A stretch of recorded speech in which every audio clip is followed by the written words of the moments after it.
Après 20 jours de marche, Napoléon est de retour à Paris. Le 20 mars 1815, il retrouve le palais des Tuileries. Louis XVIII a quitté la capitale quelques heures auparavant. L'empereur reprend le pouvoir, sans bataille et sans effusion de sang.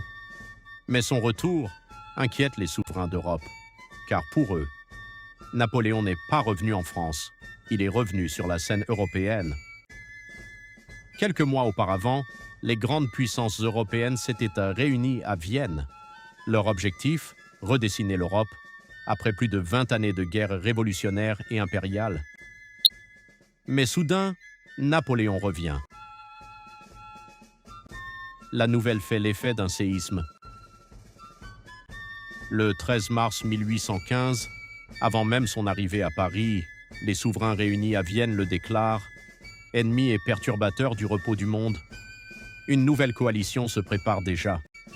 Napoléon sait que le temps lui est compté. Pour rallier les Français, il cherche à apparaître moins autoritaire. Il promet davantage de liberté et tente de réconcilier les anciens révolutionnaires, les bonapartistes et les monarchistes modérés. Cette période, qui s'étend de mars à juin 1815, entrera dans l'histoire sous le nom des 100 jours.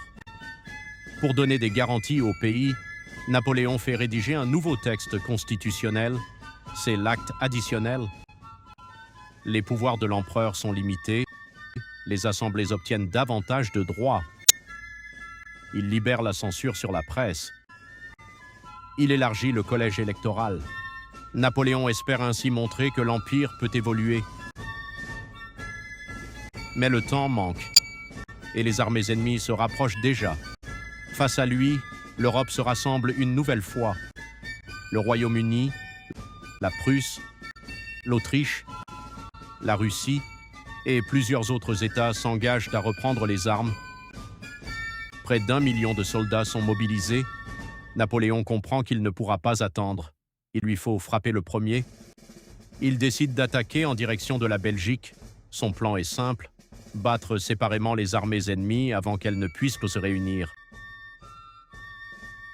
Le 15 juin 1815, l'armée française, avec 124 000 hommes, franchit la frontière et entre en Belgique. La campagne commence. Napoléon espère encore retrouver les succès de ses grandes victoires. Dans un premier temps, les stratèges ennemis, l'Anglais Wellington et l'Autrichien Blücher sont surpris. La ville de Charleroi est prise. Les premiers combats semblent lui donner raison. Le lendemain, le 16 juin, à Ligny et à Quatre-Bras, il emporte la victoire. Mais les armées alliées résistent. Les forces britanniques du duc de Wellington et les Prussiens de Blücher parviennent à se maintenir. Le destin de l'Empire va désormais se jouer près d'un petit village belge, Waterloo. Le 18 juin 1815, l'histoire bascule. Mais nous verrons ceci dans le prochain épisode.